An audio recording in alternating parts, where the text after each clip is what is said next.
మిత్రులారా నమస్తే. నేను మీ Prasad Murthy. Welcome to Pramu talks. ఈ సెలవుల రోజుల్లో మంచి మంచి సినిమాలు కూడా మనకు వస్తున్నాయండి ఓటీటీలో.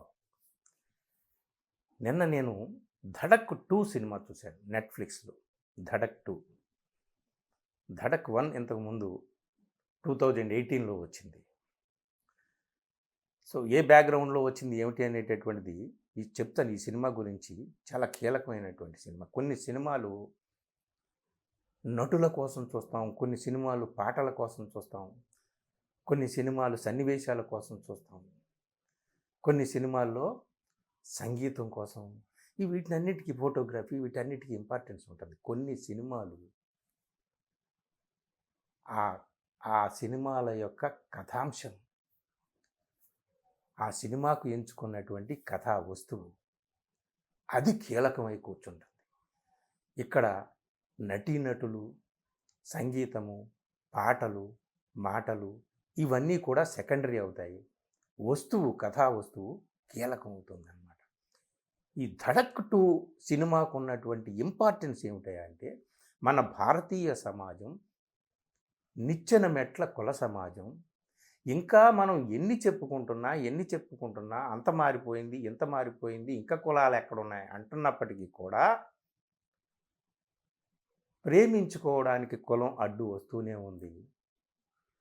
ప్రేమను కులం తొక్కి పెడుతూనే ఉంది. గొడ్డలితో ప్రేమికుల్ని నరికేస్తూనే ఉంది. మొన్నటికి మొన్న అమృత ప్రణయ్ ఇక్కడే తెలంగాణలో జరిగినటువంటి గాథ తెలుసు మనకి. ప్రణయ్ని ఒక దళితుడు అతను పెళ్లి చేసుకున్నాడని, అమృత అనే అగ్గలో ఉన్న అమ్మాయిని పెళ్లి చేసుకున్నాడని కిరాయి గుండాలతో నరికించినటువంటి ఘటన, పరువు హత్య మనకు తెలుసు. ప్రతి చోట ఆ రాష్ట్రం ఈ రాష్ట్రం అని లేదు, ఆ భాష ఈ భాష అని లేదు, ఆ ప్రాంతం ఈ ప్రాంతం అని లేదు. భారతదేశంలో ఇంకా కులం ఉంది.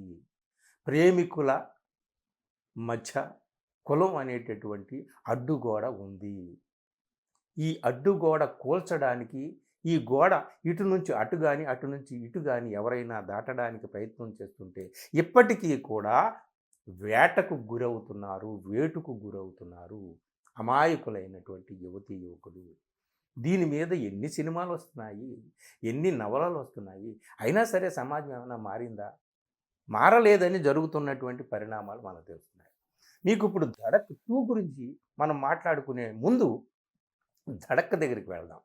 2018లో వచ్చినటువంటి ధడక్ సినిమా వచ్చింది కదా, అది దేన్ని ఆధారంగా తీసుకొని హిందీలో తీశారంటే, సైరాట్ అనేటటువంటి మరాఠీ మూవీ, అద్భుతమైనటువంటి మూవీ.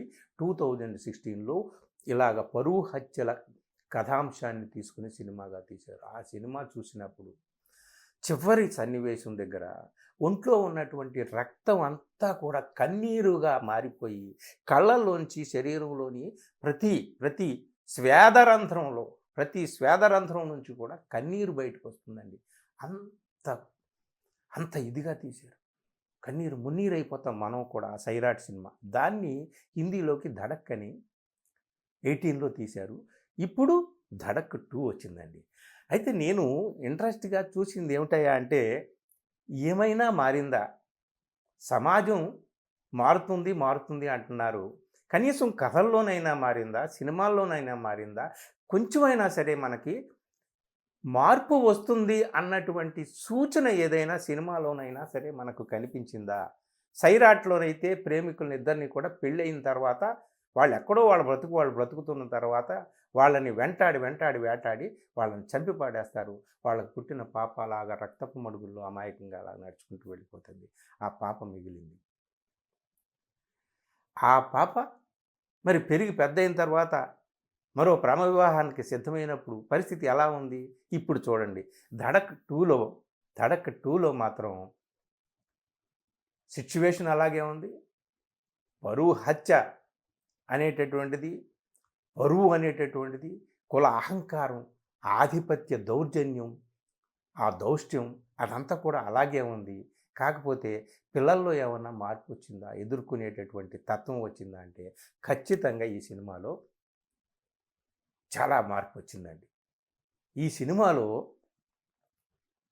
2 ఒక దళితుడు, అతను లా చదువుకుంటున్నాడు. కథ అంతా మీకు నేను చెప్పను, మీరు చూస్తారు కాబట్టి. ఒక అగ్రవర్ణ అమ్మాయి, ఆమె ఇతన్ని ప్రేమిస్తుంది. ఇతను ఎంతో ఆమెకు నచ్చజెప్పడానికి ట్రై చేస్తాడు. నీకు నాకు చాలా అంతరాలున్నాయి. ఎందుకంటే ఆ అమ్మాయి ఫాదర్ ఇతన్ని బెదిరిస్తాడు. ఆ అమ్మాయి కజిన్ని ఇతరులతో కలిసి అతన్ని కొట్టిస్తాడు. కాలేజీలో అవమానాలు ఇవన్నీ కూడా. దళితులు ఇప్పటికీ కూడా కోటా అనే పేరు మీద, రిజర్వేషన్ గాళ్ళు అనే పేరు మీద ఇప్పటికీ కూడా కాలేజీల్లో అవమానం పాలవుతున్నారు. లెక్చరర్లు అవమానిస్తారు. తోటి విద్యార్థులు అవమానిస్తారు. అనేక రకాలుగా అవమానాలకు వాళ్ళు గురవుతూ ఉంటారు. ఇప్పటికీ కూడా సిచ్యువేషన్ అది. సో ఇందులో ఉన్నటువంటి హీరో, ఆ కుర్రవాడు ఆ అమ్మాయిని ఇవన్నీ కూడా వాడకు తీసుకెళ్ళి కూడా చూపిస్తారు. నీకు నాకు కుదరదని. అతన్ని కొట్టిస్తారు, అవమానం చేయిస్తారు, ఏదైనా సరే.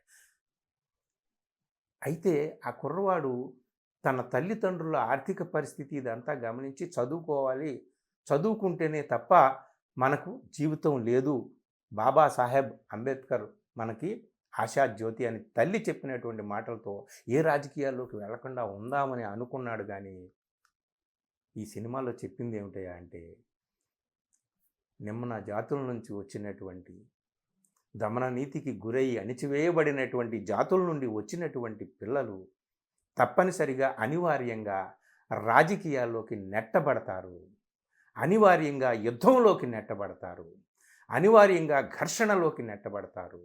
వాళ్ళు ఎంత పిరికి పందలైనా, ఎంత ఒంటరిగా బతుకుదాం, మన జీవితం ఏదో మనం జీవిద్దామని అనుకుంటున్నప్పటికీ కూడా వాళ్ళు యుద్ధంలోకి లాగబడతారు. ఈ ఈ ఈ ఈ సమాజంలో, ఈ దేశంలో ఇంకా ఆ పరిస్థితులు ఉన్నాయి అని చెప్పి ఈ సినిమాలో చూపించాడు.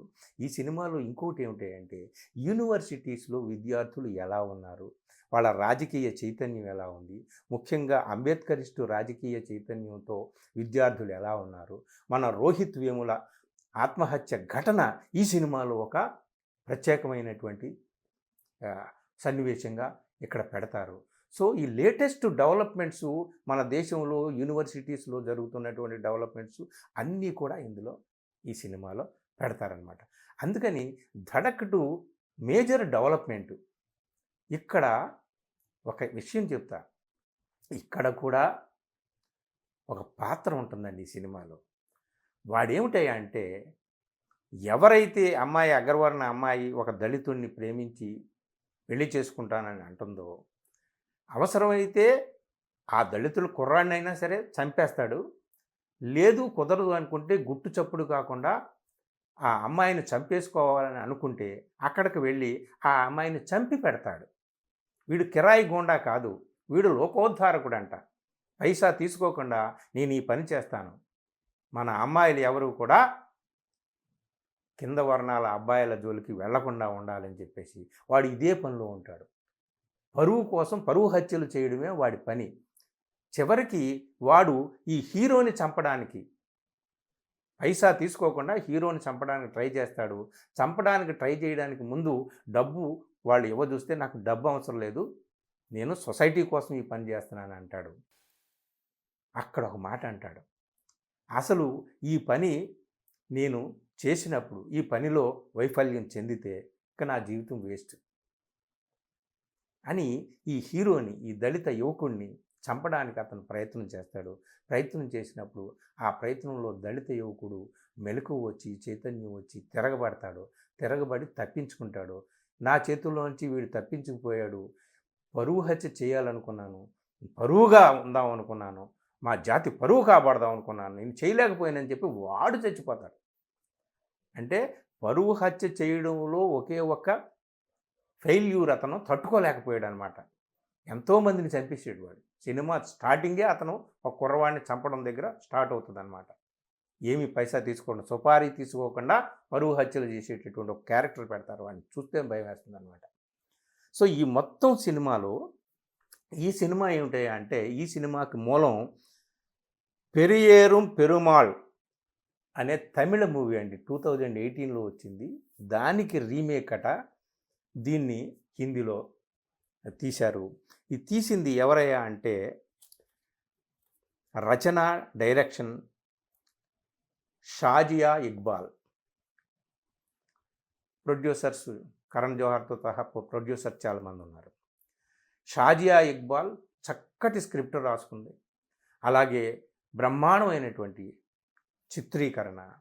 అసలు ఎక్కడా కూడా ఒక్క సన్నివేశం కూడా వేస్టు, ఒక్క డైలాగు వేస్టు, ఒక్క పాట వేస్టు అని అనడానికి వీలు లేకుండా పకడ్బందీగా తీసింది. ఈ సినిమాలో హీరో యాక్షన్ చేసినటువంటి కుర్రవాడేమో సిద్ధార్థ చతుర్వేది, ఆ అమ్మాయి హీరోయిన్ తృప్తి డిమిరి ఇద్దరు బ్రహ్మాండంగా నటించారు వాళ్ళ వాళ్ళ పాత్రలో. ఇక్కడ ఇదంతా కూడా కాదు, నేను ఇంతకు ముందే చెప్పినట్టుగా ఈ సినిమా మేజర్గా మనకు అందిస్తున్నటువంటి సందేశం ఏమిటయ్యా అంటే, చైతన్యం ఏమిటయ్యా అంటే, భారతీయ సమాజం అలాగే ఉంది కానీ అణగారిన జాతుల నుంచి వస్తున్నటువంటి యువతీ యువకులు ఎలా ఉండాలి, చదువుకునే విద్యాలయాల్లో ఎలా ఉండాలి, ఎటువైపు ఉండాలి, ఏ స్టాండ్ తీసుకోవాలి, ఎంత స్ట్రాంగ్గా ఉండాలి అని చెప్పారు. చదువు సమీకరించు పోరాడు, ఇది కదా అంబేద్కర్ ఇచ్చినటువంటి నినాదం. నువ్వు చదువుతో పాటు నీ సమీకరణలో భాగం కావాలి, నీ సామాజిక వర్గ సమీకరణలో భాగం కావాలి. నీతో అప్పర్ క్యాస్ట్ వాళ్ళు కూడా భాగమైతే అవ్వచ్చు, వాళ్ళతో కూడా కలుపుకోవచ్చు. పోరాటం మాత్రం మనకు యుద్ధం చెయ్యి. ఇందులో ప్రిన్సిపాల్ ఈ హీరోకి ఒక మాట అంటాడనమాట, యుద్ధమా మరణమా, ఈ రెండిట్లో ఏదో ఒకటి తేల్చుకోవాల్సి వచ్చినప్పుడు యుద్ధమే చెయ్యి అంటాడు. అది ఆ సందేశాన్ని ఇచ్చాడు. అంటే దేశం ఇంకా అలాగే ఉంది కానీ కొద్దో గొప్ప మార్పు దిశగా పయనిస్తుంది కానీ ఆ మార్పు తీసుకురావాలంటే యుద్ధమే చెయ్యాలి నాయనా అని సందేశాన్ని ఇచ్చి సినిమాని ట్రాజడీ ఎండింగ్ కాకుండా కామెడీగా, అంటే శుభం కార్డు వేస్తారు, అంటే సొసైటీ ఇంకా పరువు పరువు పరువు పరువు అంటే డైలాగులు అన్నీ ఉంటాయి అన్నమాట. పరువు అంటే ఏమిటని ఆ అమ్మాయి, ఆ అప్పర్ క్యాస్ట్ నుంచి వచ్చినటువంటి అమ్మాయి తల్లిదండ్రులని నిలదీసి అడుగుతుందన్నమాట. పరువు అంటే ఏంటి పరువు, డ్రెస్ పరువా, ఏంటి పరువు అని. అసలు ఇవన్నీ కూడా చూడండి, సన్నివేశాలన్నీ కూడా చాలా అద్భుతంగా తీశారండి ఈ సినిమా అనేటటువంటిది అద్భుతమా లేకపోతే ఏమిటి అది ఇది కాదు. ఆ సందేశం కోసం, ఆ చైతన్యం కోసం, ముఖ్యంగా ఈ ఛావా లాంటి సినిమాలు, ఈ Kashmir files, Kerala files, Bengal files, పనికిమాలిన చెత్త చెదారం, వీరమల్లులు ఇట్లాంటి అబద్ధాలు తీసి జనాన్ని రెచ్చగొట్టేటటువంటి సినిమాలు వస్తున్నటువంటి ఈ రోజుల్లో మరి ఈ సినిమా 2025లోనే ఆగస్టులోనే వచ్చి థియేటర్స్లో పెద్దగా ఆడకుండా వచ్చింది, ఇప్పుడు ఓటీటీలోకి వచ్చింది. మరి 100కి 70%, 80% మందికి ఉన్నటువంటి సామాజిక వర్గాల గురించి తీసినటువంటి ఇలాంటి సినిమాలు ఎందుకు ఆడట్లేదు? ఇలాంటి సినిమాల్ని ఆదరించాలి కదా. చూడండి ఈ సినిమా మీరు చూసి నేను చెప్పింది కరెక్టా కాదా అప్పుడు మీరు చెప్పండి. సినిమా మాత్రం మిస్ అవ్వకండి. ఏ భావజాలం ఉన్నా, ఏ సైద్ధాంతికమైనటువంటి అభిప్రాయ భేదాలున్నా, ఎలాంటి వాళ్ళైనా సరే సినిమాని సినిమాగా చూడండి. సినిమాని సినిమాగా చూస్తే సినిమాగా కూడా మీరు మెచ్చుకుంటారు. అది నేను చెప్పేటటువంటి చివరగా చెప్పినటువంటి మాట అనమాట. చూడండి, తప్పనిసరిగా చూడండి. ఈ ఈ సెలవుల్లో మంచి సినిమా ఇది. సినిమా చూసిన తర్వాత మిత్రులకు షేర్ చేయండి. అలాగే నా ఛానల్ని సబ్స్క్రైబ్ చేసుకోవడం మాత్రం మర్చిపోకండి. మీ విలువైన కామెంట్స్ని కూడా నాతో పంచుకోండి. Thank you.